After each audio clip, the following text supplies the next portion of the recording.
दिसंबर 2017, 13 दिसंबर 2017 shift third, ये वाला हमने पूरा का पूरा मैथ का पोर्शन उठाया है ये दिखाने के लिए कि मैथ्स के जो 40 क्वेश्चन होते हैं यूपीएसआई के एग्जाम में, 40 क्वेश्चन होते हैं जिसमें क्या होता है कि बच्चे कम से कम 60 मिनट से तो ज़्यादा ही टाइम लगा देते हैं और 40 के 40 अटेम्प्ट भी नहीं कर पाते, ऊपर से गलत और करके चले आते हैं, ठीक है ना।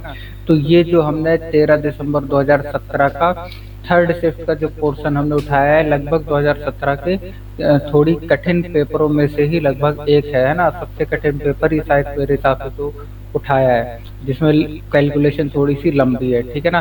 तो देखो 40 क्वेश्चन जो ये हमें इसे 60 मिनट से ज़्यादा टाइम में नहीं करना है, ये 40 क्वेश्चन हमें 30 से 40 मिनट में हो जाना चाहिए हमारे, ठीक है। तब हमारा सिलेक्शन के चांसेस थोड़ा सा बढ़ जाएंगे, क्योंकि ऐसे में क्या होगा, आपका स्कोर स्कोर जो होगा अच्छा खासा जंप मार जाएगा जब आप मैथ के 30 से 40 मिनट में 40 क्वेश्चन अटेम्प्ट करेंगे। ये सारा टाइम आप अन्य चीज़ों में अच्छे से दे सकते हैं और रीचेक करने के लिए भी थोड़ा सा टाइम मिल जाएगा कि जो क्वेश्चन आपको नहीं आ रहे हैं उनमें फोकस करने के लिए, ठीक है। आप सारा टाइम बस मैथ्स में ही लगा देते हैं और फिर इसमें गड़बड़ हो जाती है, क्योंकि काफ़ी ज़्यादा टाइम मैथ्स में देने के बाद उसके बाद फिर बच्चों का पेपर ही छूटने लगता है, ठीक है। देखो हम लोग इसमें करेंगे क्वेश्चन, देखो मैथ को करने के लिए दो तरीके होते हैं, एक होती है अप्रोच, दूसरी होती है कॉन्सेप्ट।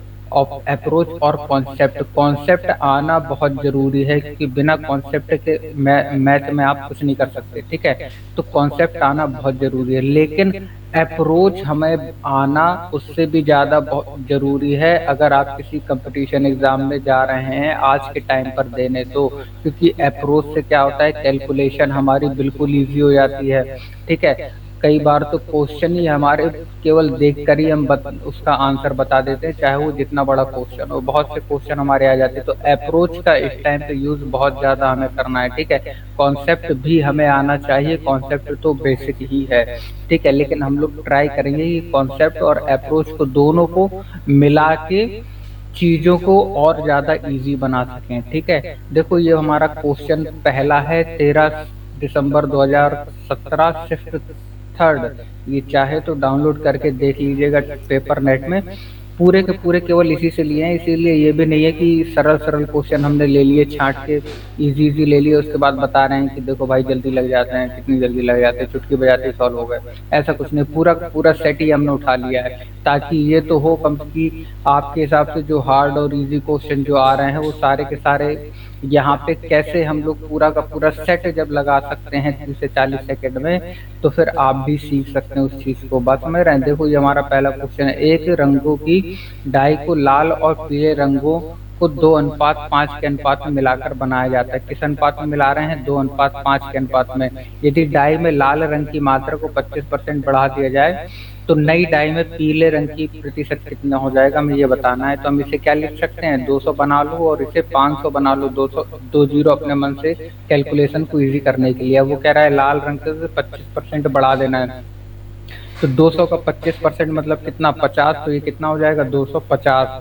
अब देखो पीले रंग की मात्रा कितनी हो गई, 500 थी, टोटल हमारा कितना हो गया, 500 प्लस 250, 750 परसेंट निकालना है, यानी कि गुणा 100। एक जीरो ये कट गया हमारा, 25 दूनी 50, 25 या 75, 2/3, 2/3 का मतलब क्या होता है हमारा 66 सही, 6/7, 66 66 66.66%, ठीक है।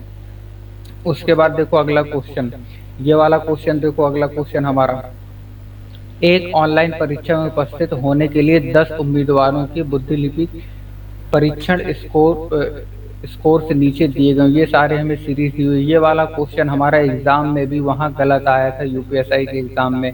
इसमें हमें निकालने के लिए कुछ नहीं कहा गया था, लेकिन हमें इसमें निकालना था, बहुलक निकालना था, बहुलक हमें पता करना था इसमें, ठीक है। तो ये वाले क्वेश्चन, इस टाइप के क्वेश्चन जब आ जाते तो उसमें भी बच्चों का टाइम तो जाते ही जाता है, साथ में क्वेश्चन भी एक बिना मतलब का छूट छूट जाता है, ठीक है। देखो इसमें बहुलक का मतलब क्या होता है, जो हमारा ज्यादा नंबर हमारे जो रिपीटेड हो रहे हैं वो हमारा बहुलक हो जाता है। तो हमारा आंसर क्या हो जाएगा, 6 रिपीटेड है यहाँ पे कई बार, ठीक है, जो सबसे ज्यादा रिपीटेड होगा वही आंसर हो जाएगा। उसके बाद देखो ये वाला अगला क्वेश्चन हमारा, 2001 के पहले वो कौन सा साल है जिसका कैलेंडर 2001 के जैसा ही है। कैलेंडर का ये हमारे इसमें दो क्वेश्चन आए थे कैलेंडर से, ठीक है, तो कैलेंडर भी अच्छे से पढ़ के जाना है आपको, है ना। तो अब देखो 2001 के जैसा उसके पहले कौन सा कैलेंडर ईयर था, हमें ये पता लगाना है। जब भी ये क्वेश्चन आ जाए तो हम क्या करते हैं, जो सन हमें पता लगाना है उसमें हम 7 से डिवाइड कर देंगे, ठीक है, बात समझ रहे, 7 से डिवाइड कर देंगे। जब डिवाइड करेंगे तो हमारे कितना हो जाएगा, 7 दूनी 14, बचेगा 6 60, सतु अठे 56, 4 सतु अठे 56, 6, यानी 6 शेषफल हमारा बच जाएगा, ठीक है, शेषफल हमारा 6 बच गया। अगर शेषफल यानी रिमाइंडर हमारा 0 होता, यानी हमने इसमें क्या किया था, ईयर बटे 7, अगर इसमें शेषफल हमारा 0 होता तब फिर हम क्या करते, शेषफल 0 होता तो उसमें +-28, अगर शेषफल हमारा 1 होता तो +-6, अगर शेषफल हमारा 2 से 4 के बीच में कोई और वैल्यू होती, 2 से 6 के बीच में 1 2 3 4 5 6, जैसे हमारा यहाँ पे क्या आया है 6, ठीक है, तो उसमें क्या करते हैं हम +-11, ठीक। अब देखो हमारा 6 आया है, यानी कि हमें +-11 करना है, मतलब क्या कि 2001 में हम -11 करेंगे क्योंकि हमें पीछे वाला साल चाहिए, तो हमारा कितना आ जाएगा 1990। अगर आगे वाला चाहिए होता तो हम प्लस कर देते, बात ठीक है। उसके बाद देखो अगला क्वेश्चन, ये वाला क्वेश्चन देखो, बड़ा क्वेश्चन है, कैलकुलेटिव क्वेश्चन है। एक टंकी में एक रिसाव है जो उसे 17 घंटे में खाली कर देती है। एक नल खोला जाता है जिससे 1 मिनट में 12 लीटर पानी प्रवेश होता है, ठीक है ना। 17 घंटे में एक नल उसे खाली कर रहा है, 17 घंटे में खाली करने वाला नल है, और एक नल है जो भरने वाला है, उसका हमें पता नहीं कितनी देर में भरता है, लेकिन 12 लीटर पानी प्रवेश होता है 1 मिनट में, ठीक है।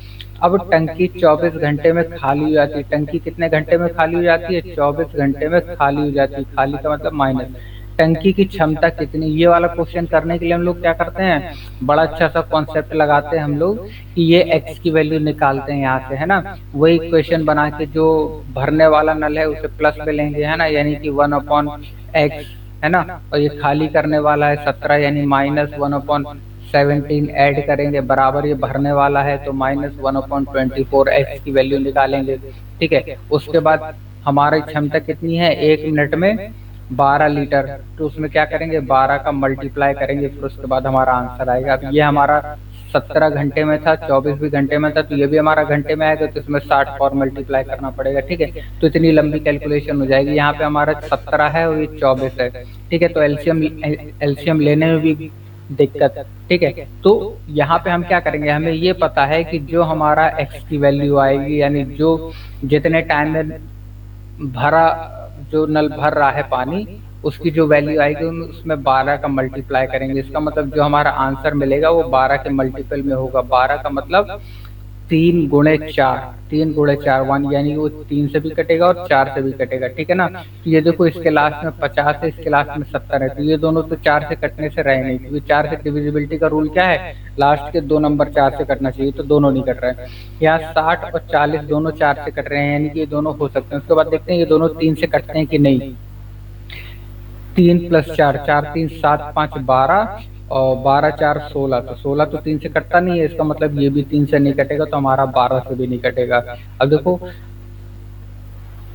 6 5 11, 11 7 18, यानी ये पूरा 3 से कट जाएगा, इसका मतलब ये, और 4 से भी कट रहा है यानी 12 से भी कट जाएगा, इसका मतलब आंसर हमारा क्या हो गया, डी हो गया। तो ये थी हमारी देखो अप्रोच। इस टाइप की अप्रोच से हमने क्वेश्चन की पूरी कैलकुलेशन बिल्कुल खत्म कर दी, ठीक है ना। केवल देखते ही हम लोगों ने आंसर लगा देंगे, देखने के साथ ही आंसर लगा सकते हैं, मन में कैलकुलेट करके, थोड़ा सा बस अप्रोच का यूज करते हुए, बात समझ रहे हैं। उसके बाद देखो अगला क्वेश्चन, ये भी देखो, ये भी लेंथी क्वेश्चन है हमारा। एक त्रिभुजाकार खेत जिसकी भुजा 26 28 और 30 है के प्रत्येक कोनों पर एक गाय 7 मीटर लंबी रस्सी से बांधी गई है। उन तीनों गायों के चरने से बचे हुए खेत का क्षेत्रफल हमें निकालना है, ठीक है, बात समझ रहे हैं। यानी ये पूरा मान लो एक खेत है, ये हमारा हो गया 26 मीटर, ये हो गया 28 मीटर, और ये हो गया 30 मीटर, बट ठीक है, अब वो कह रहा है कि कोने पर, यानी ये वाले जो कोने हैं, इन तीनों कोने पर गाय बांध दी, जिसकी रस्सी की लंबाई कितनी है, केवल 7 है। यानी ये हमारी कितनी है, 7। बट ठीक है, ये हमारी है केवल 7, ये भाई 7। ठीक है, तो जो ये बचा हुआ क्षेत्रफल है बीच का, जिन पर गाय नहीं चर पा रही है, वो वाला क्षेत्रफल हमें निकालना है। बात क्लियर है? देखो कैसे निकालेंगे इसके लिए हमें, तो पहले तो पूरे त्रिभुज का क्षेत्रफल चाहिए, जो बड़ा त्रिभुज है पूरा उसका क्षेत्रफल चाहिए, माइनस जो छोटे छोटे हमारे ये हैं वृत्त, इनके क्षेत्रफल चाहिए। कितने, ये हमारे तीनों एंगल कितने होते हैं, 180 के, और पूरा हमारा होता है 360, यानी 180 बटे 360, यानी 1/2 गुणे पाई आर स्क्वायर। पाई का मान कितना है, 22/7, और आर स्क्वायर का मतलब 7 × 7। ये तीनों का एरिया हो गया किनका, ये जिनमें गाय चर रही हैं। बात ठीक है ना, ये वाले एरिया। अब देखो ये त्रिभुज का, पूरे त्रिभुज का क्षेत्रफल निकालना है। ये विषम बाहु त्रिभुज है, जिसकी तीनों साइड यानी भुजाएं कैसी हैं, अलग अलग। तो इसका क्षेत्रफल कैसे निकालते हैं, पहले इसमें परिमाप निकालते हैं, अर्ध परिमाप निकालते हैं, एस, यानी तीनों भुजाओं का योग, यानी 26 + 28 + 30, यानी कितना हो जाएगा हमारा, 6 × 6 = 12, 2 × 14, यानी कि 4, और 3 और 1 4, 4 8, यानी 84/2। तो हमारा अर्ध परिमाप कितना आ जाएगा, 2 × 4 = 8, 2 × 2 = 4, 42 अर्ध परिमाप हो गया। और त्रिभुज का क्षेत्रफल क्या होता है, √S, यानी कि 42, ब्रैकेट में S - A, यानी 42 - 26। 42 - 26 का मतलब कितना, 16, और 42 - 28 यानी कि 14, और 42 - 30 यानी कि 12। ठीक है ना, तो इसका क्षेत्रफल का फॉर्मूला क्या होता है, S, S - A, S - B, S - C, ABC, मतलब ये तीनों भुजाएं। ठीक है, तो वही हमने लगाया है। अब देखो इसमें से 16 में से तो हमारा पूरा का पूरा 4 बाहर आ जाएगा। बट ठीक है, अब ये 42 का मतलब कितना, 14 तिया 42, 14 तिया 42। ठीक है, और ये हमारा 14 दिया हुआ है, और ये हमारा 12, मतलब 4 तिया 12। तो ये एक 14 हमारा बाहर आ जाएगा, यानी 4 × 14, और 2 3 है तो एक 3 हमारा बाहर आ जाएगा। बात क्लियर है? तो देखो हमारा कितना हो जाएगा, और ये एक 4, 4 में हमारा क्या, 2 बाहर आ जाएगा। 3 दूनी 6, 6 चौके 24, 24, तो 24 × 14, 24 × 14 हमारा कितना हो जाएगा, 14 चौके 56, 14 दूनी 28, तो 36। ठीक है, अब देखो हमारा अब 33, ये हमारा आ गया लगभग 333, हमारा आ गया इसका क्षेत्रफल। ठीक है, 333। अब उसके बाद इसे कैलकुलेट करके इसमें से माइनस करेंगे। ठीक, अब देखो हमें ये पता है कि 336 तो हमारा पूरे इसका क्षेत्रफल ही है, तो ये वाला ऑप्शन तो अपना होगा नहीं। ठीक है, उसके बाद जो हमारा देखो ये डी वाला ऑप्शन है 77, ये तो बहुत ज्यादा छोटा हो गया उसका। ठीक है ना, बहुत ज्यादा छोटा हो गया, तो ये भी हमारा नहीं हुआ, क्योंकि ये हमारी इसकी लेंथ कितनी है, केवल 7 ही तो है। ये इतना ज्यादा छोटा तो है नहीं है अपना, इतना ज्यादा बड़ा तो है नहीं है कि बचा हुआ क्षेत्रफल हमारा कम हो जाए इतना ज्यादा। तो बचा हुआ क्षेत्रफल इतना कम भी नहीं हो सकता, ये भी नहीं होगा, और आधा भी नहीं हो सकता कि आधा कम हो जाए, तो ये भी नहीं हो सकता। यानी बचा क्या हमारा, 259। तो हमें इसे पूरा सॉल्व करने की जरूरत नहीं पड़ेगी, हमारा 259 आंसर हो जाएगा। बात क्लियर है? सॉल्व करना है तो इसे सॉल्व कर लेना, यहाँ से भी आंसर आएगा, इसमें से 77 माइनस कर देना। ठीक है, उसके बाद देखो अगला क्वेश्चन, कैलकुलेशन हमें ऐसे ही करनी है कि आधी कैलकुलेशन पे पहुंचने के बाद हमारा आंसर क्लियर नजर आने लगे क्वेश्चन में। बात ठीक है ना। अब देखो ये हमारा क्वेश्चन क्या कह रहा है, 6 घंटियों ने एक साथ बजना शुरू कर दिया, और वे क्रमशः 4 8 10 12 18 20 सेकंड के अंतराल में बजती हैं। एक साथ बजना शुरू होने के बाद 30 मिनट में घंटियां कितनी बार साथ में बजेंगी। तो ये वाले क्वेश्चन हम क्या करते हैं, सबसे पहले तो इन सभी का एलसीएम लेते हैं, जितने सेकंड समय दिए हुए हैं। तो कितना एलसीएम हो जाएगा हमारा, 12 4 से कट जाएगा, 18 60 6 36, यानी 360। 360 हमारा एलसीएम हो गया, 360 सेकंड हमारा क्या हो गया, एलसीएम हमने निकाल लिया इसका। हमने क्या करना है, इसे देखो ये सेकंड में है लेकिन यहाँ पे हमें मिनट में चाहिए, तो हम इसे मिनट में बदल लेते हैं। यानी कि 6, यानी 6 मिनट में एक बार बजेंगी, तो 30 मिनट में कितनी बार बजेंगी, 6 पंचे 30, यानी कि 5 हमारा आंसर आ गया। बात क्लियर है। उसके बाद देखो अगला क्वेश्चन,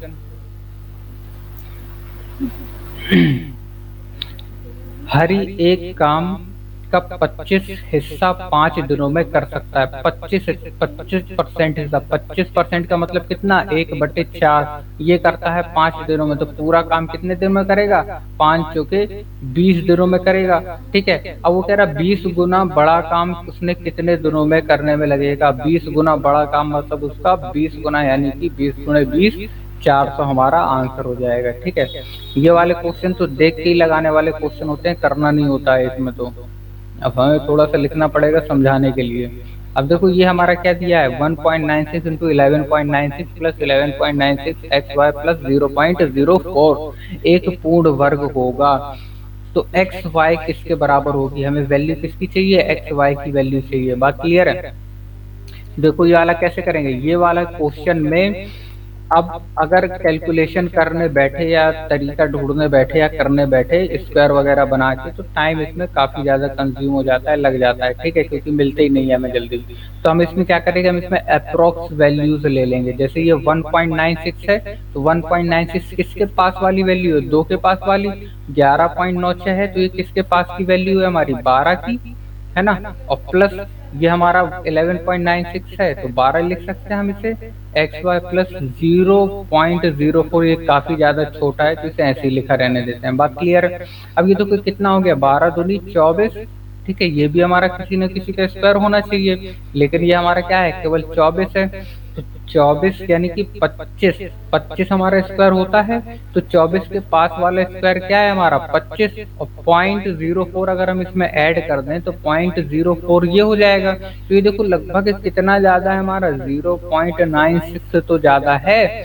बस समझ रहे, 0.96 ज्यादा है और 25 हो जाता हमारा। ठीक है, अब अगर एक्स वाई यहाँ पे अगर देखो ये हमारा 12 है ना, 12 आ रहा है हमारा, और गुणे में किसका है, एक्स वाई के गुणे में है। ठीक है ना, यानी अगर हम इसे 12 से डिवाइड करें तो 0.08 गुना ही तो है। बट ठीक है ना, यानी आंसर हमारा क्या आ जाएगा, 0.08 हमारा आंसर आ जाएगा। बात क्लियर है।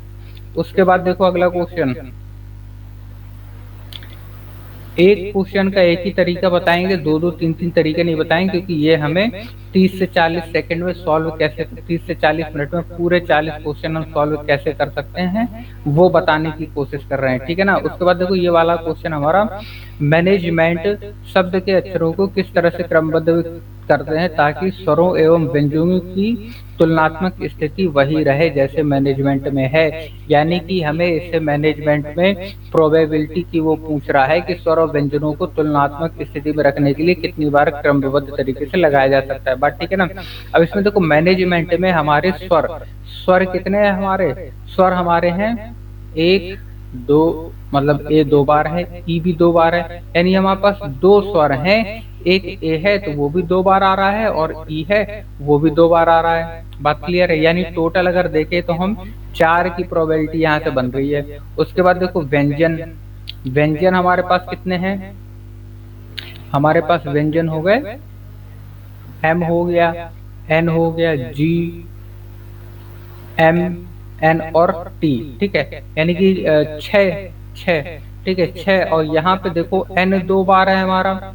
ठीक है, एन 2 बार है, और क्या एम भी 2 बार है, एम भी हमारा 2 बार है। ठीक है, ये हमारे 2 बार रिपीट हो रहे हैं। ठीक, थर्ड क्लास में हमने क्वेश्चन प्रोबेबिलिटी का करवाया था, जिसमें हमने क्या बताया था, जब भी किन्हीं वर्ड्स में कोई चीज रिपीट होती है उसका हम डिवाइड करते हैं। यानी देखो स्वर हमारे कितने, 4 फैक्टोरियल ऊपर आ गया, बटे ए 2 बार रिपीट हो रहा है, ई 2 बार रिपीट हो रहा है, यानी कि 2 फैक्टोरियल गुणे 2 फैक्टोरियल का हम डिवाइड कर देंगे, मल्टीप्लाई बाय 6। व्यंजन में कितना, 6 फैक्टोरियल, इसमें एन 2 बार और एम 2 बार, यानी 2 फैक्टोरियल ये गुणे 2 फैक्टोरियल ये। पर ठीक है, 2 फैक्टोरियल ये। अब इसे सॉल्व कर लेंगे। ठीक। अब देखो सॉल्व करने के लिए अब इसमें हमें क्या करना पड़ेगा, 4 फैक्टोरियल का मतलब कितना, 4 फैक्टोरियल का मतलब हो गया 4 गुणे 3 गुणे 2 फैक्टोरियल। तो 1 2 फैक्टोरियल ये कैंसिल हो जाएगा, 2 से ये कटेगा, बचेगा कितना 2, तो 3 दूनी 6, यहाँ से आ गया हमारा 6 गुणे। अब ये देखो 6 को क्या लिख सकते हैं हम लोग, 6 गुणे 5 4 3 और 2 फैक्टोरियल। ठीक है, 2 फैक्टोरियल हमारा ये कट गया, और ये वाले 2 से हम ये 4 को काट दें 2। ठीक है, 3 दूनी 6 पंचे 30, और 30 छक्के 180। ठीक है, 180। अब मल्टीप्लाई कर दो ना, इनका मल्टीप्लाई करेंगे कितना आ जाएगा, 6 48 और 6 4 10, यानी कि 1080 हमारा आंसर आ गया। बात क्लियर है। उसके बाद देखो अगला क्वेश्चन,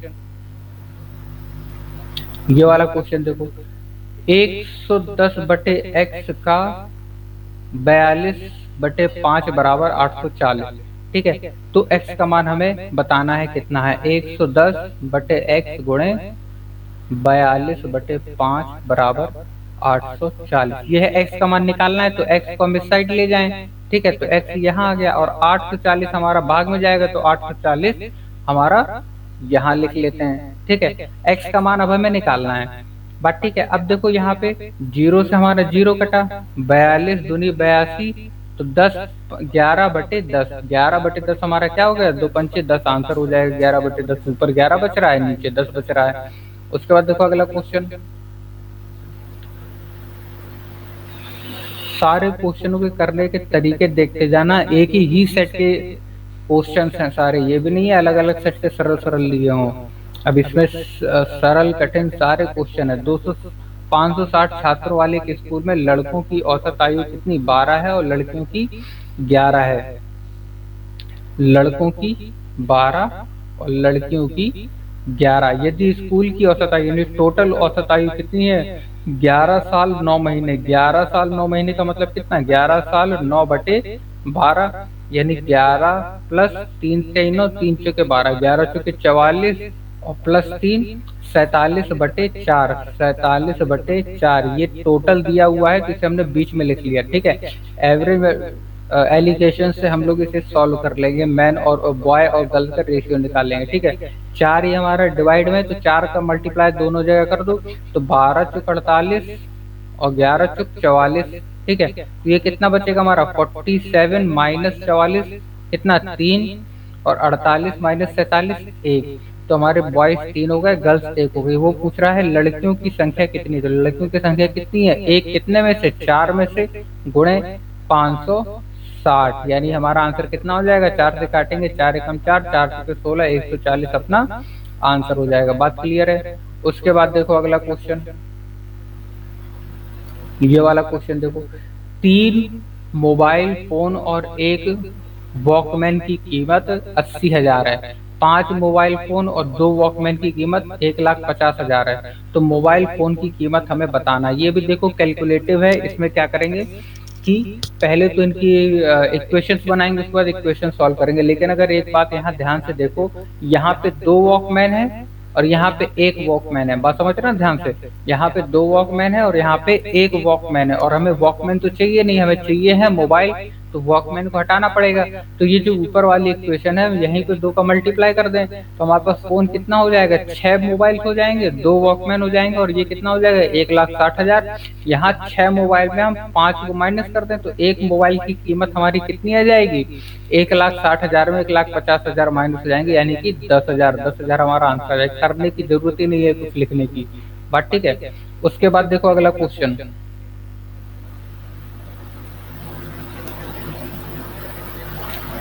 गिरी एक बिंदु ए से सुबह 6 बजे 20 किलोमीटर प्रति घंटे की रफ्तार से चलता है। ठीक है, और गौतम बिंदु बी से सुबह 7 बजे 10 किलोमीटर प्रति घंटे की रफ्तार से, वो दोनों एक तरफ से, मतलब कि ये 2 पॉइंट हो गए कि 6 बजे चलता है 6 AM पर किस किलोमीटर से, 20 किलोमीटर प्रति घंटे की स्पीड से, और बी यहाँ से 7 बजे चलता है 10 किलोमीटर प्रति घंटे की स्पीड से। ठीक है, वे दोनों एक दूसरे की ओर चल रहे हैं। ए बी के बीच की दूरी कितनी है, 100। ये पूरी दूरी कितनी है हमारी, 100। बात क्लियर है। तो वह दोनों कितने बजे मिलेंगे, तो दोनों के मिलने का टाइम हमें बताना है। देखो ये 6 बजे चल रहा है, ये 7 बजे चल रहा है, ठीक है। इसके लिए भी कई 2-3 मेथड है, ठीक है। अप्रोच भी है अपनी, अप्रोच देखो कैसे लगाएंगे अपन इसमें। 6 बजे चल रहा है, ये 7 बजे चल रहा है, तो पहले तो इसे 7 बजे तक चला दो, यानी 1 घंटे ये एक्स्ट्रा चल लेगा, तो 20 किलोमीटर दूरी 1 घंटे में तय कर लेगा ये। तो हमारे पास अब इनके बीच की दूरी कितनी बचेगी, 80 किलोमीटर। और टाइम हमारा कितने बजे से काउंट होगा, 7 बजे से। बात ठीक है। अब देखो टाइम हमारा 7 बजे से काउंट होगा, हमारे पास मिनिमम सबसे छोटा ऑप्शन क्या है, 9:15, यानी तो 9 बजे तक उन्हें पहले चला देते हैं हम लोग, ठीक है। तो 9:15 यानी कि हमारा 7 से 2 घंटे, 2 घंटे हमारा अगर ये चलेगा, ए चलेगा 2 घंटे, तो 20 किलोमीटर प्रति घंटे के साथ तो ये 40 किलोमीटर चल जाएगा। और ये हमारा 2 घंटे चलेगा, तो ये 20 किलोमीटर चल जाएगा। और इन दोनों को अगर ऐड करेंगे तो कितना हो रहा है, 80 किलोमीटर। और पहले 20 किलोमीटर थे हमारे, बात समझ रहे हो, है ना। पहले 20 किलोमीटर थे हमारे, ये 40 हो जाएगा और ये 20 हो जाएगा, 4 तो 6, 60 हो जाएगा यहाँ पे, 60 किलोमीटर। पहले हमारा कितना था, 20 किलोमीटर। तो ये 80 किलोमीटर डिस्टेंस हो गई अपनी, लेकिन हमें चाहिए कितनी, 120 किलोमीटर अभी और बची हुई है। बात समझ रहे, 20 किलोमीटर अभी हमारी डिस्टेंस और बची हुई है। तो अगर ये 15 मिनट ये चलेगा और 15 मिनट ये चलेगा, तब तो कुछ होने वाला है नहीं है, ठीक है। क्योंकि ये 15 मिनट चलेगा तो हमारा कितना चलेगा, 5 किलोमीटर। और ये 15 मिनट चलेगा तो हमारा लगभग 1.5-2 किलोमीटर चल लेते ना, 20 किलोमीटर तक चाहिए। और ये अगर 1 घंटा तक चल जाएंगे, यानी अगर 10 बजे तक मिनिमम अगर इन्हें चला दें, तो ये 20 किलोमीटर से ज्यादा निकल जाएंगे। बस समझ, यानी आंसर हमारा कितना हो जाएगा, सुबह 9:40 पे। बात क्लियर है। तो हमने इसमें भी कर लिया अपना अप्रोच वाला काम। उसके बाद देखो ये वाला क्वेश्चन,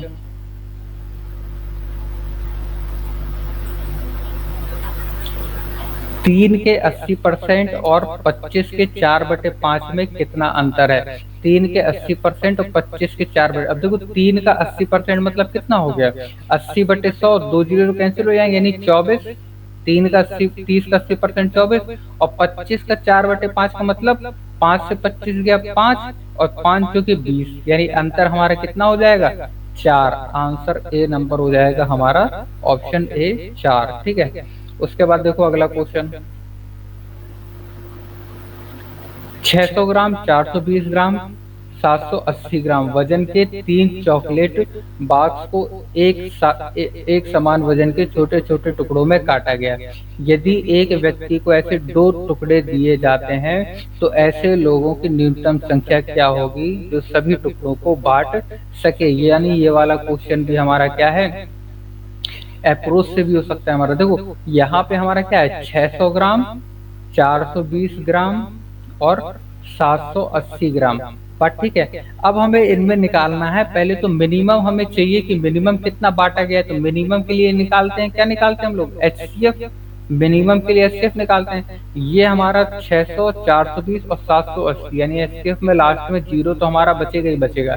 अब 60, 42 और 78 में हमारा क्या कॉमन है, 6, तो हमारा एचसीएफ कितना आ गया, सीधा सीधा 60 ग्राम। और 2 लोगों में डिवाइड करना है, यानी कि टोटल कितना देगा, 2 गुना यानी 120 ग्राम। बट ठीक है, 120 ग्राम उसने दे दिया।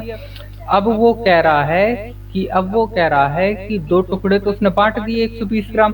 अब वो कह रहा है कि ये जो हमारे टोटल हैं, इन्हें पाने के लिए उसे न्यूनतम कितनी संख्या चाहिए पड़ेगी। तो न्यूनतम हमारे कितने हो जाएंगे, 600 प्लस 420 प्लस 780 ग्राम, यानी इन्हें ऐड करेंगे तो 6 4 10, यानी 1020 ग्राम ये हो गए, 1020 ग्राम ये हो गया, प्लस 780 ग्राम ये। तो 1020 में पहले तो 80 में 20 जोड़ो तो 100, यानी 1100 प्लस 7 यानी 1800। टोटल हो गया हमारा 1800 ग्राम। और हमें 2 बार डिवाइड करने पे कितना मिल रहा था, 2 बार, 2 टुकड़ों के लिए 120 ग्राम, यानी 120 का हम इसमें डिवाइड कर देंगे तो हमारा कितना आ जाएगा, 12 कम 12, 12 पंचे 60, यानी कि आंसर हमारा इसका कितना हो जाएगा, 15। बट ठीक है। उसके बाद देखो अगला क्वेश्चन,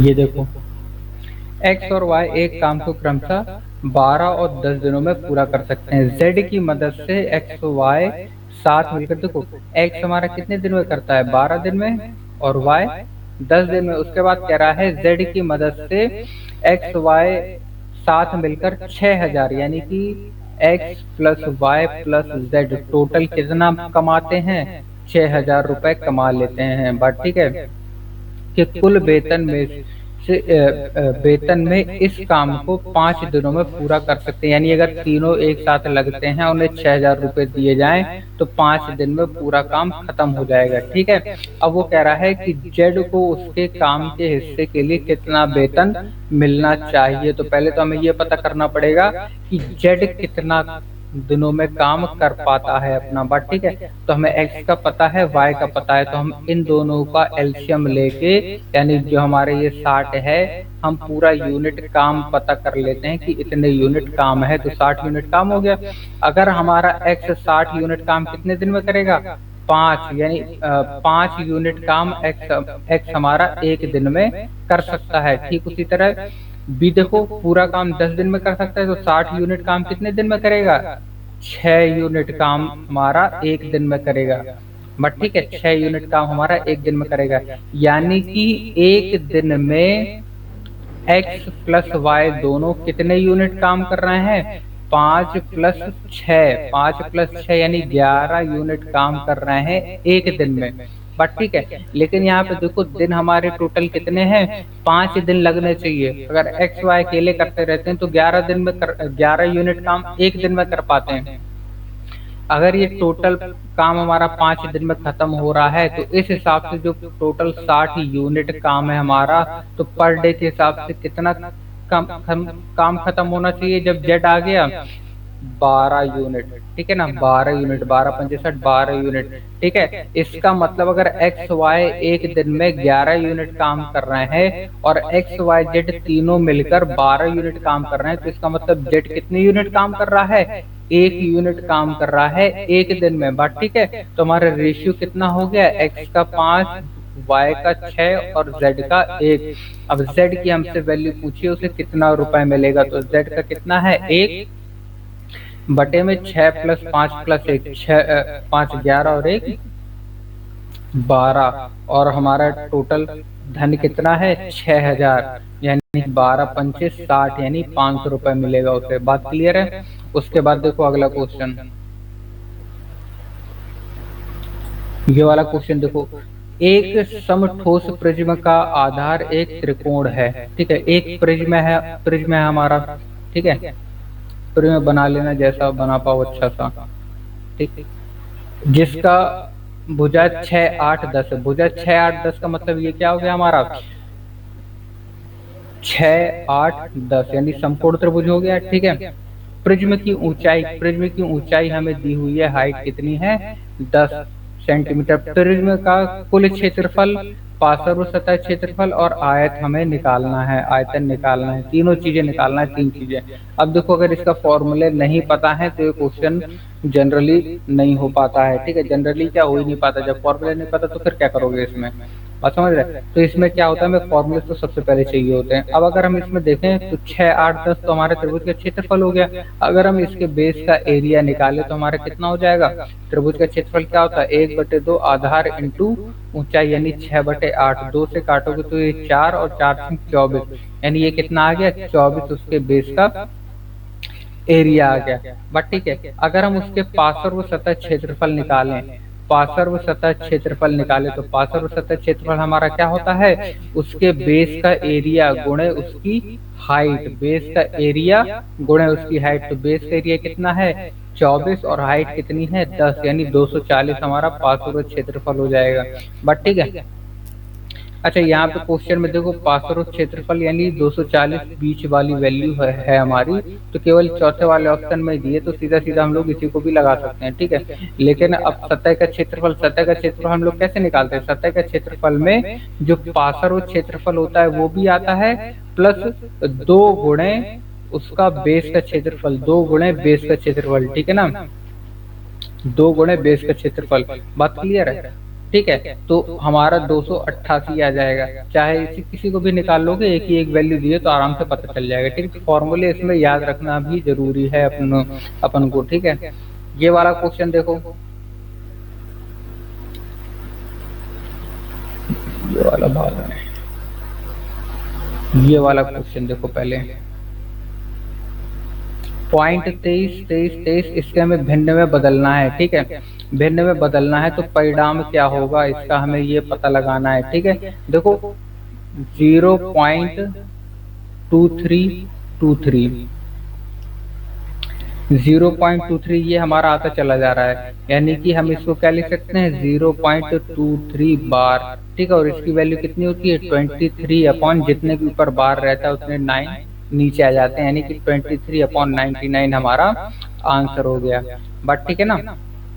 उसके बाद देखो अगला क्वेश्चन, किसी स्केल की सबसे बड़ी मुमकिन लंबाई कितनी हो सकती है जिससे 12 मीटर 20 सेंटीमीटर और 4 मीटर 20 सेंटीमीटर, ये कह रहा है कि 12 मीटर और 20 सेंटीमीटर और 4.20 सेंटीमीटर मीटर, ये 4 मीटर और 20 सेंटीमीटर की लंबाइयों की ठीक ठीक मापी जा सकती है, बड़ी से बड़ी। इसका मतलब वो क्या पूछ रहा है हमसे, HCF पूछ रहा है। बात समझ रहे, 12 मीटर। अब देखो ये हमारा सेंटीमीटर, तो सबको सेंटीमीटर में चेंज कर लो, यानी ये कितना हो जाएगा हमारा 1200 सेंटीमीटर। 12 मीटर का मतलब 12 सेंटीमीटर, और ये हमारा 20 सेंटीमीटर दिया हुआ है, और ये हमारा 4 मीटर का हो गया, मतलब 400 सेंटीमीटर और प्लस 20 यानी 420 सेंटीमीटर। बात ठीक है। अब अगर हम इसका HCF देखें, HCF तो कितना आ जाएगा हमारा 20 ही तो आएगा, 20 ही सब में कॉमन है, सबसे छोटी वैल्यू भी 20 है, तो 20 से बड़ा भी नहीं हो सकता, तो 20 हमारा आंसर हो गया। बट ठीक है। उसके बाद देखो अगला क्वेश्चन, बहुत सारे क्वेश्चन हुए जा रहे हैं। देखो, अपनी सामान्य से 3/4 रफ्तार से चलते हुए रमेश को घर पहुंचने में 20 मिनट की देरी हो जाती है। सामान्य से 3/4 की स्पीड में चल रहा है, यानी कि अगर पहले वो 4 की स्पीड से चल रहा है तो बाद में कितनी चल रहा था 3 की चल रहा है, यानी 3/4 में 4 हमारा क्या हो गया बेस वैल्यू यानी शुरुआत की, और 3 हमारा बाद की। तो 4 अगर उसकी स्पीड थी, स्पीड कितनी थी 4 अगर स्पीड थी तो 3 की स्पीड से चल रहा है, 4 का 3/4 मतलब 3। तो वो कह रहा है कि 20 मिनट देरी से पहुंचता है। अब स्पीड हमारा 4:3 के अनुपात में, तो टाइम हमारा इसके उल्टा हो जाता है 3:4। बट ठीक है। उसके बाद देखो 20 मिनट देरी पहुंचता है, यहाँ कितना देर हो रहा है हमारा 1, और हमारा दिया कितना हुआ है 20 मिनट। अब वो कह रहा है कि रमेश को घर पहुंचने में सामान्य कितना समय लगेगा। ठीक है, तो कितना समय लगना चाहिए 3, 1 की वैल्यू 20 है तो 3 की वैल्यू 60 मिनट। 60 मिनट हमारा आंसर हो जाएगा। बट ठीक है। उसके बाद देखो अगला क्वेश्चन,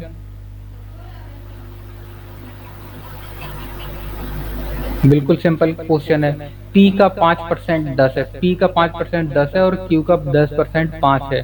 R Q/P के बराबर है, तो R का मान ज्ञात करें। ठीक है, R का मान हमें यहाँ पे निकालना है कितना होगा। ठीक है, देखो बड़ा सिंपल क्वेश्चन है। P का 5/5%, 5% मतलब 5/100, यानी कि P गुणे 5/100 यानी 1/20, और 1/20 का बराबर दिया है 10, तो P का मान कितना हो गया हमारा 200। बट ठीक है, Q का P का मान हो गया हमारा 200। ठीक है, अब देखो P का 10%, 10% मतलब 1/10, यानी Q हमारा कितना हो गया 1/10, यानी 10 का गुणा हो जाएगा 50, तो Q का मान हो गया 50। अब वो कह रहा है कि R का मतलब क्या है Q/P, R का मतलब क्या है Q/P, यानी हमारा कितना हो जाएगा 5 चौके 20 यानी 1/4 हमारा इसका आंसर हो जाएगा। बात ठीक है, बहुत सिंपल क्वेश्चन था ये तो। उसके बाद देखो 60 के गुणनखंडों की संख्या ज्ञात करें। 60 के गुणनखंड, अब हमें 60 के गुणनखंडों की संख्या निकालना है, तो 60 का मतलब क्या होता है हमारा 2 गुणे 2 गुणे 3, 2 दूनी 4 या 12 और 12 पंचे 60, ये हमारे इसके हो गए फैक्टर। ठीक है, अब गुणनखंडों की संख्या हमें बताना है, तो गुणनखंडों की संख्या का मतलब क्या होता है हम इनके जितने भी 60 के प्राइम फैक्टर्स हैं वो लिख लेंगे, प्राइम फैक्टर्स लिख लेंगे, यानी 2 का स्क्वायर गुणे 3 का स्क्वायर, 3 में कितनी पावर 1 है, गुणे 5 में कितनी पावर है 1। बात ठीक है। हाँ चाय पीते जा रहे हैं थोड़ी सी, देखो। हाँ गला गला दर्द होने लगता है बोलते बोलते। 2 की स्क्वायर यानी 2 की पावर 2। अब हमने इसके प्राइम फैक्टर्स लिख लिए, ठीक है, प्राइम फैक्टर्स हमने लिख लिए। अब देखो यहाँ पे हमें गुणनखंडों की कुल संख्या निकालनी है, तो जब भी कुल संख्या निकालना हो तो हम क्या करते हैं कि जो हमारी पावर है 2 है ना, हम उसमें 1 जोड़ देते हैं यानी 3। इसी तरह जो अन्य पावर है उसमें भी 1 1 जोड़ के उनका आपस में मल्टीप्लाई कर देते हैं, यानी 3 दूनी 6 दूनी 12, 12 हमारे कितने प्राइम फैक्टर्स। तो ये सारी चीजें सॉल्यूशन हम अभी यहाँ पे करके बता रहे हैं जल्दी जल्दी। अगर डिटेल में इन्हें बताना हो तो इनके अलग से भी लेक्चर बनाएंगे, तब उसमें हम डिटेल में बताएंगे कि ये सारी चीजें कैसे वर्क करती हैं, ठीक है। ये केवल ये है कि एग्जाम के पेपर्स में जो मैथ्स के क्वेश्चन होते हैं उन्हें कम से कम टाइम में कैसे कर पाते हैं, वो उस चीज के लिए सारी चल रही है अभी। 2 रेलवे स्टेशन ए और बी के बीच की दूरी कितनी है, 110 किलोमीटर की दूरी पर है। ट्रेन एम स्टेशन ए से सुबह 7 बजे निकलती है और ट्रेन बी 20 किलोमीटर की स्पीड से निकलती है। ट्रेन पी स्टेशन बी से 8 बजे निकलती है और स्टेशन ए की ओर 25 किलोमीटर प्रति घंटे की रफ्तार से चलती है। वे दोनों कितने बजे मिलेंगी, ठीक है। अब देखो वो कह रहा है कि एक डिस्टेंस है हमारी 110 किलोमीटर की, ए और बी, ठीक। अब एम एम सुबह 7 बजे 7 AM को यहाँ से निकलता है, किस स्पीड से, स्टेशन बी की ओर 20 किलोमीटर प्रति घंटे की स्पीड से। और पी यहाँ से इधर की ओर निकलता है कितने बजे, 8 AM पर, कितनी स्पीड पर, 25 किलोमीटर प्रति घंटे की स्पीड पर। वो कह रहा है दोनों कितने बजे मिलेंगे, यानी दोनों के मिलने का टाइम हमें बताना है, ठीक है। अब देखो ये 7 बजे मिल रहा है, ये 8 बजे निकल रहा है, तो पहले तो इसे 1 घंटा हम एक्स्ट्रा चला लेते हैं। तो ये भी जब 8 बजे तक ये पहुंचेगा 8 AM तक, तो 20 किलोमीटर की दूरी तो तय कर चुका होगा। अब इनके बीच की दूरी हमारी कितनी बचेगी, अब दूरी हमारी कितनी बचेगी, 110 में 20 माइनस हो जाएंगे, यानी 90 किलोमीटर दूरी बची, ठीक है। अब ये देखो ये हर घंटे में 20 किलोमीटर चल रहा है और ये हर घंटे में 25 किलोमीटर चल रहा है, ठीक है। हमारा सबसे छोटा वाला ऑप्शन क्या है, 9 सबसे छोटा वाला ऑप्शन है। उसके बाद देखो अगर 9 बजे तक यानी 8 के बाद अगर हम 9 बजे एक घंटा इन्हें चला लेते हैं तो 20 किलोमीटर ये चलेगा और 20 किलोमीटर 25 किलोमीटर ये चलेगा। तो 20 प्लस 25 कितने हो जाएंगे, 45, यानी 1 घंटे में टोटल डिस्टेंस 45 कवर होगी। तो हमें चाहिए कितनी, 90 चाहिए। तो यानी मिनिमम इन्हें 2 घंटे तो हमें चलाना ही पड़ेगा और 2 घंटे चला देंगे तो ये कितना हो जाएगा, 90 किलोमीटर, पूरी डिस्टेंस हमारी कवर हो जाएगी, ठीक है। तो आंसर हमारा क्या हो जाएगा, 2 घंटे बाद, यानी 8 2 10, यानी 10 बजे वो आपस में मिल जाएंगे। बात ठीक है। तो इस टाइप से हम कर सकते हैं, फॉर्मूले लगाने की भी इनमें ज्यादा जरूरत नहीं होती, सीधे सीधे हो जाते हैं। थोड़ा सा बस कॉन्सेप्ट अपना क्लियर होना चाहिए। उसके बाद देखो अगला क्वेश्चन, देखो जरा इसे।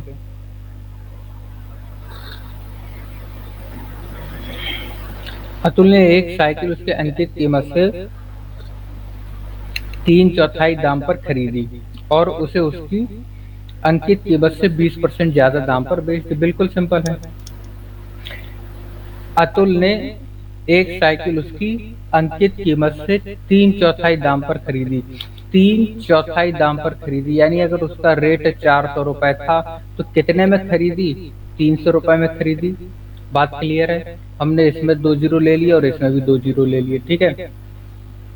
ये अगर उसका अंकित मूल्य था पीपी यानी मार्केट प्राइस, एमपी कुछ भी लिख लो, है ना, उसके 3/4 दाम में खरीदी, यानी 3/300 रुपए में खरीदी। अब वो कह रहा है उसका अंकित कीमत को 20% ज्यादा दाम पर बेच देता है। अब 400 से को अंकित कीमत कितना है, 400, 400 से 20% ज्यादा दाम पर बेचता है, तो 400 का 20% हमारा कितना हो जाएगा, 80, यानी 480 रुपए में उसने वो बेच दी।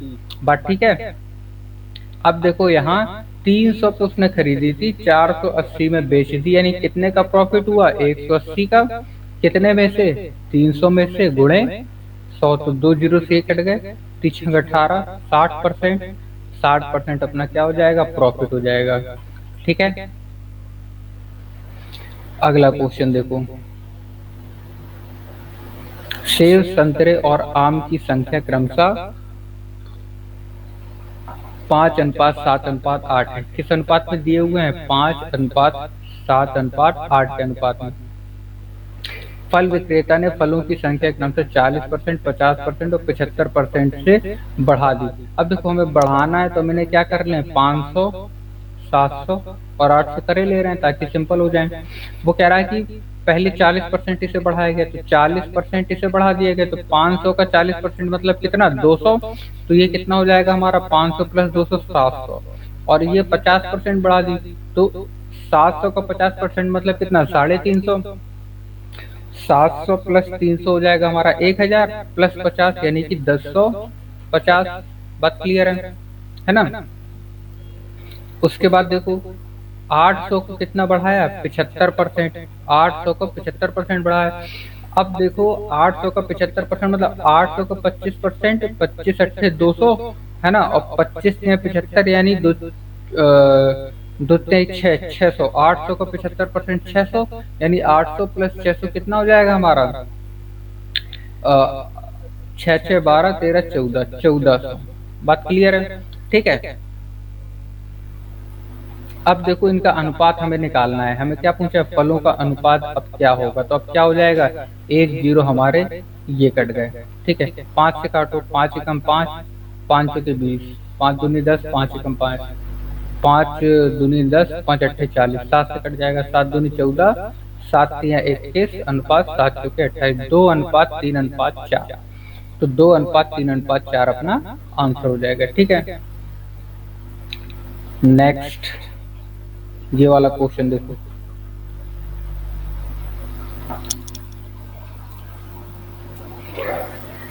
एक ट्रेन अपनी यात्रा के पहले 10 घंटे 24 किलोमीटर प्रति घंटा और शेष 6 घंटे, देखो क्या 6 घंटे 60 किलोमीटर प्रति घंटे की रफ्तार से चल रही है। ट्रेन की औसत गति हमें निकालनी है। ठीक है, वो कह रहा है कि 10 घंटे 24 किलोमीटर प्रति घंटे की स्पीड से जा रहा है, यानी 10 घंटे में टोटल कितनी डिस्टेंस तय कर लेगा, 240। 1 घंटे में 24 किलोमीटर तय कर रहा है तो 10 घंटे में 240 तय करेगा। अब वो कह रहा है कि 6 घंटे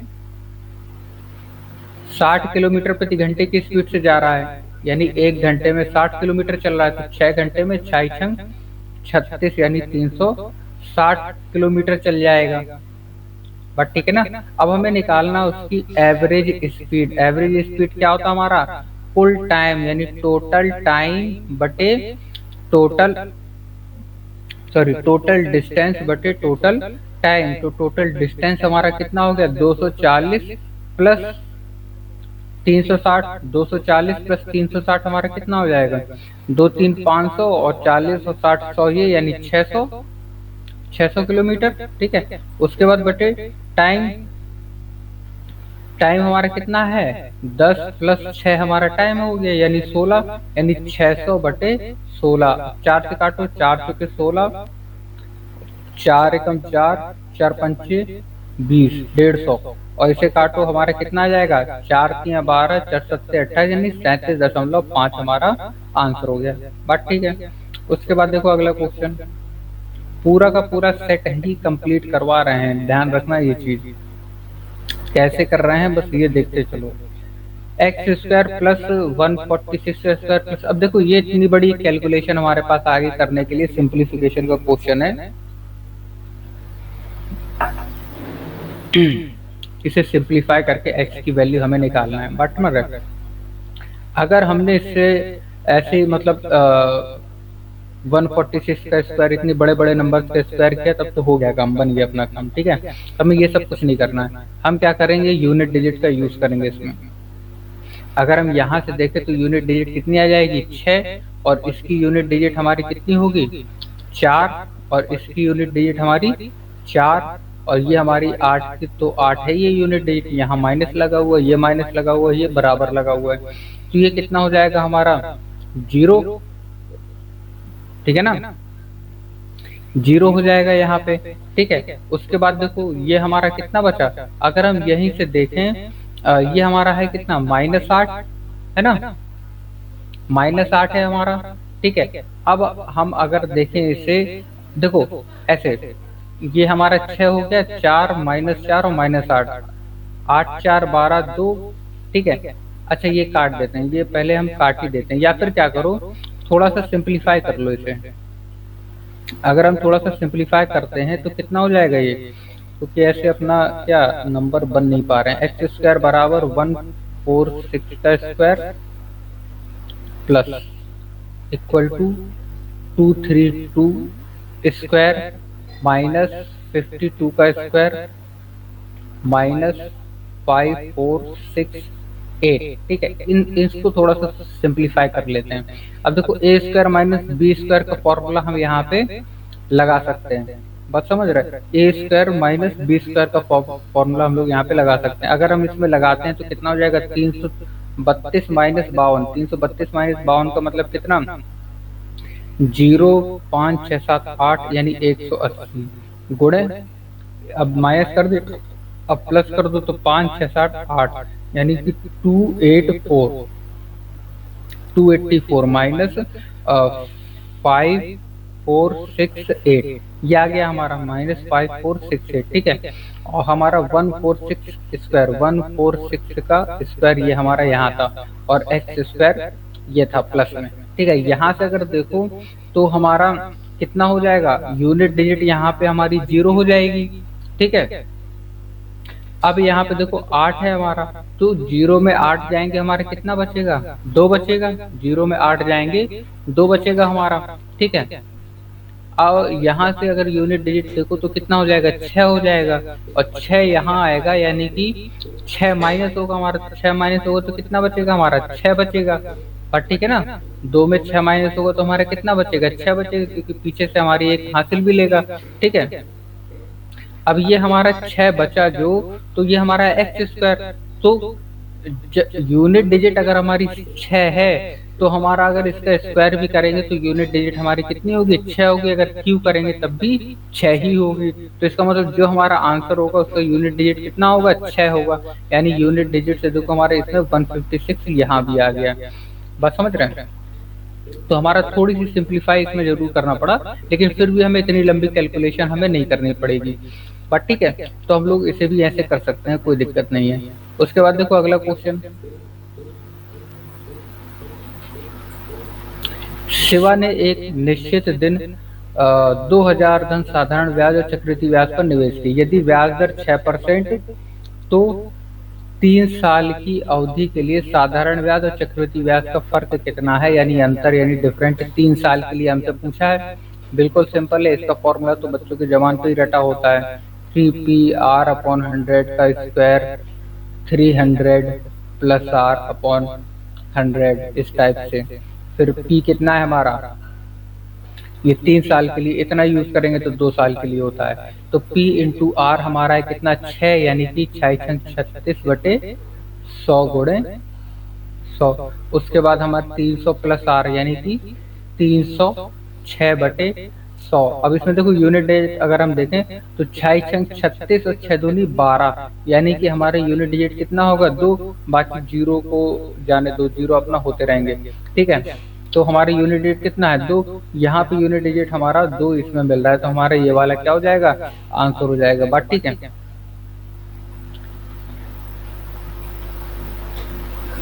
हाँ हाँ, उसमें थोड़ा सा जीरो ज्यादा लग गए, कम कर लेना अपने हिसाब से।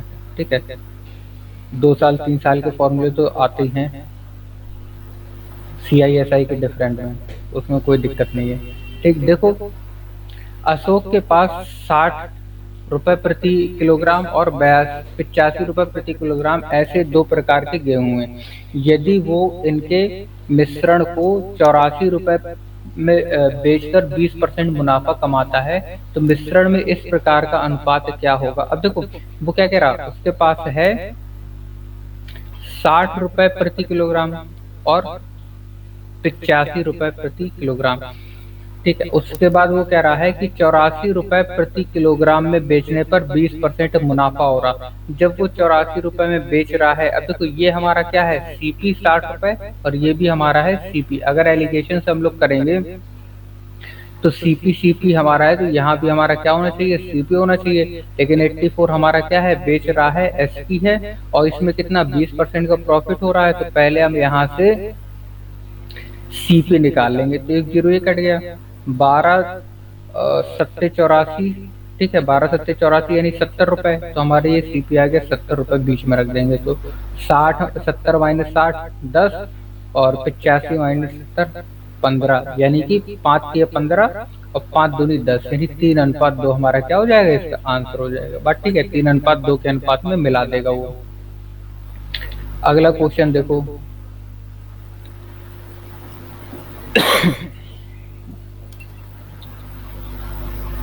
यदि 21 अक्टूबर को रविवार है तो 21 नवंबर को, हाँ थोड़ा बहुत सही कर लेना आप, जल्दी जल्दी में कहीं कुछ ना कुछ गड़बड़ तो हो जाती है, नंबर गलत लिखे जाते हैं, तो अपना देख लेना है, बाद में बता देना तो हम सही करवा देंगे, ठीक है।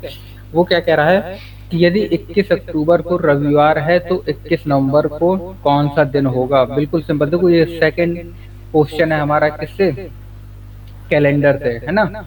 तो ये अच्छे से पढ़ के जाना है इसे। 21 अक्टूबर को रविवार है, 21 अक्टूबर को रविवार, अक्टूबर में कितने दिन होते हैं टोटल, 31 दिन होते हैं। 21 दिन तो ये चले गए, बचे कितने हमारे पास, 10 दिन बचे, है ना।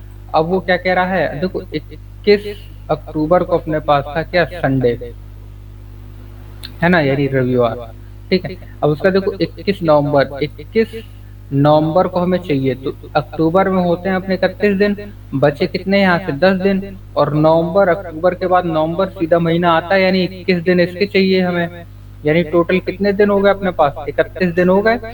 हम इससे निकाल देंगे एक्स्ट्रा दिनों के नंबर, तो 7 चुके 28, बचेगा कितना 3, यानी संडे से 3 दिन बाद वाला दिन हमारा 21 नवंबर होगा, यानी कि रविवार के बाद सोमवार, मंगलवार, बुधवार अपना आंसर हो जाएगा। बात ठीक है। उसके बाद देखो अगला क्वेश्चन।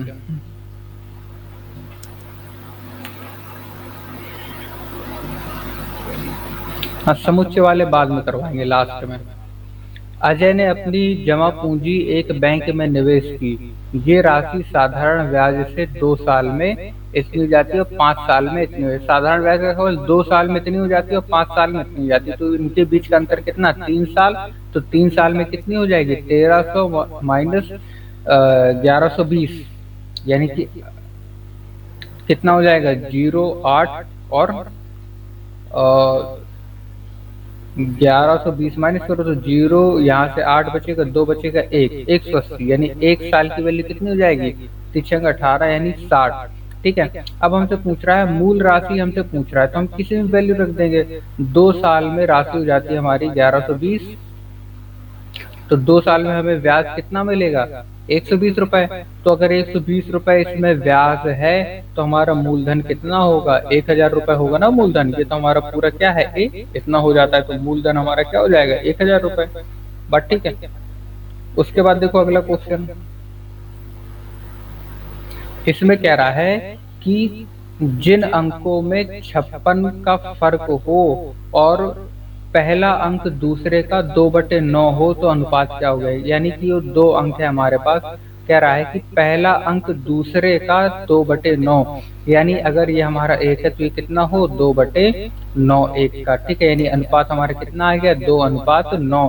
अब वो कह रहा है कि जिन अंकों में 56 का फर्क हो, यानी अंतर इनके बीच का कितना दिया है हमें, 56, हमारा अंतर कितना आ रहा है, 7। तो 1 की वैल्यू कितनी हो जाएगी, 7 अठे 56, तो ये कितना हो जाएगा, 8 दूनी 16 और ये 8 नम 72, है ना। 16 और 72, तो 16 और 72 हमारा अनुपात किस में आ गया है, इसमें।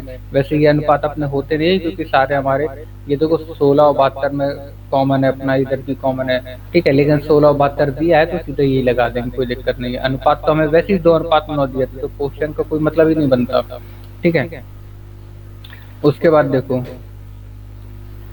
ये वाला क्वेश्चन देखो, निष्पक्ष पासों की एक जोड़ी फेंकी जाती है, दोनों ही पासों की संख्याओं का जोड़ 5 आए ऐसी संभावना, प्रोबेबिलिटी से ये दूसरा क्वेश्चन है इसमें लगभग, ठीक है। तो वो क्या कह रहा है कि दो पासे हैं अपने पास, ठीक, बात समझ रहे हैं, दो पासे हैं इस टाइप के, ठीक है। अब पासों में 1 से लेके 6 तक नंबर होते हैं, 1 2 3 4 5 6, ठीक है। तो दो पासे हैं, है ना। अब वो कह रहा है दोनों पासों को उछाला जाता है, तो ऊपर ये जो ऊपर वाला पार्ट है इसमें कितना आना चाहिए, उनका जोड़ 5 आना चाहिए। यानी अगर मान लो पहले वाले पासे में 1 है तो दूसरे वाले पासे में कितना 4 होगा, तभी तो अपना 5 आएगा। अगर पहले वाले पासे में 2 आया तो इसमें कितना होना चाहिए, 3 होना चाहिए, तभी हमारा 5 होगा।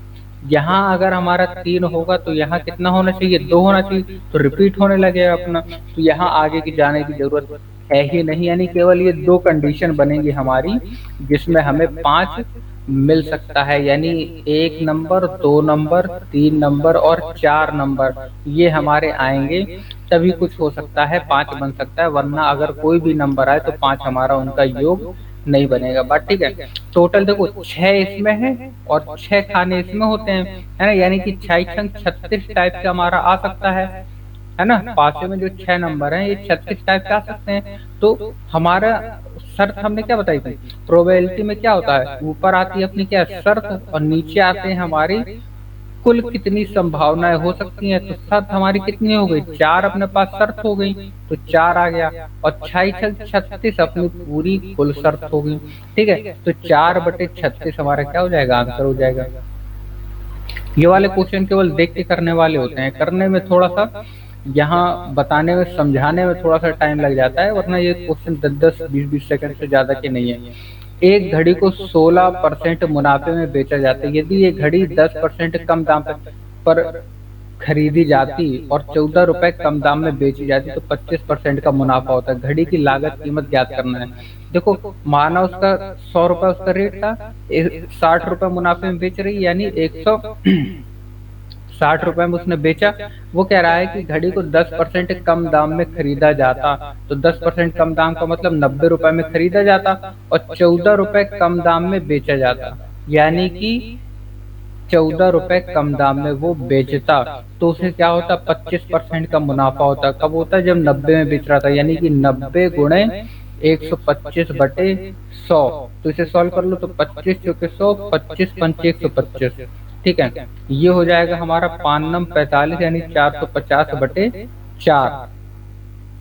डिवाइड कर दो, 4 एकम 4, 4 एकम 4 बचेगा 1, 4 दूनी 8 और 4 पंचे 20, यानी कि हमारा कितना आ गया, 112.5 रुपए में बेच रहा है। और इनके बीच का डिफरेंस हमें कितना दिया है, 14 दिया है। डिफरेंस हमें 14 दिया है, ये 16% मुनाफा है यहाँ पे, 116, ठीक है। 116 माइनस 112.5 कितना हो जाएगा हमारा, 5, और बचेगा हमारा यहाँ पे कितना, 5 3 यानी 3.5। तो 3.5 की वैल्यू दी है हमें 14, तो 1 की वैल्यू कितनी हो जाएगी हमारी, 7 से काटो, 7 पना 35 यानी 0.5 और 7 दूनी 14, ठीक है। ये पॉइंट हटेगा यहाँ पे 0, यानी 5 की 20, 1 की वैल्यू कितनी आ गई हमारी 4, बट ठीक है, 1 की वैल्यू आ गई 4। तो पूछ रहा है कि घड़ी की लागत कीमत कितनी है, तो लागत कीमत कितनी ली थी हमने 100, तो 4 की वैल्यू कितनी हो जाएगी 100 के हिसाब से 400, ठीक है। तो 400 हमारा क्या हो जाएगा, लागत कीमत, यानी कि उसका क्रय मूल्य जितने में था वो हमारा उसकी लागत कीमत हो जाएगी, बात ठीक है। उसके बाद देखो अगला क्वेश्चन, ये हमारा लास्ट क्वेश्चन है। हाँ, समुच्चय वाले जितने भी हैं समुच्चय वाले, ये सारे लास्ट सीरीज इसकी अलग से रखेंगे, ठीक है ना। हाँ, इसमें कुछ अभी हमें बताने, इसमें तो अभी कुछ भी नहीं बताया। देखो एक आदमी ने 5 चीजें 1 रुपए में खरीदी, उसे 1 रुपए में कितनी चीजें बेचनी चाहिए ताकि उसे 25% का मुनाफा मिले, 25% का मुनाफा। देखो 5 वस्तुएं वो कितने में खरीद रहा है, 1 रुपए में, ठीक है। तो अगर 1 खरीदेगा तो कितने में, 1/5 रुपए में, और इस पे उसे चाहिए 25% का मुनाफा। तो 25% का मुनाफा मतलब 125/5 100 यानी 25 चौके 100, 25 5 से 125, 5 से 5 ये कट गया यानी 1/4। ये वाला 4 वापस से यहाँ आ जाएगा, तो 4 वस्तुएं कितने में, 1 रुपए में बेचेगा, तब उसे 25% का मुनाफा होगा, यानी 4 हमारा इसका आंसर हो गया। बट ठीक है, तो यहाँ पे देखो लगभग हम लोगों ने 36 से 37 क्वेश्चन हमने कवर किए हैं, ठीक है। और इसमें क्वेश्चन हमारे छूटे कौन से, केवल जो एक समुच्चय का हमने भी छुड़वाया है, और 2-3 क्वेश्चन हमारे उसके ग्राफ वाले थे वो हमने नहीं करवाए। नहीं, बाकी पूरे क्वेश्चन आपने देखे कि कैसे इजीली हमने किसका, अप्रोच का यूज करके मैक्सिमम क्वेश्चन हमने उनकी कैलकुलेशन बिल्कुल कम कर दी थी, ठीक है ना। तो इस हमें क्या करना है, अप्रोच पे भी अब थोड़ा सा फोकस करना पड़ेगा अगर कैलकुलेशन हमें जल्दी करना है, ठीक है। कॉन्सेप्ट तो है ही है, कॉन्सेप्ट अपने पास तो ठीक है, हम लोग पढ़ते ही हैं अच्छे से, ठीक है। कॉन्सेप्ट हम लोग पढ़ेंगे, कॉन्सेप्ट अपने क्लियर होना चाहिए, क्योंकि मैथ का बेसिक तो अपना कॉन्सेप्ट ही है। कॉन्सेप्ट नहीं पता होगा तो अप्रोच तो आ ही नहीं सकती फिर, है ना। कॉन्सेप्ट क्लियर होना बहुत जरूरी है, और कॉन्सेप्ट क्लियर होने के बाद हम लोग अप्रोच पे जाते हैं ना, तब स्पीड अपनी काफी ज्यादा बढ़ जाती है। केवल अगर आप कॉन्सेप्ट से पेपर सॉल्व करने बैठेंगे तो वही है 70-80 मिनट आपके केवल ये मैथ में लगेंगे, बाकी सारी चीजें अपनी छूट जाएंगी, ठीक है। तो अप्रोच का भी हमें उसी टाइप से यूज करना है।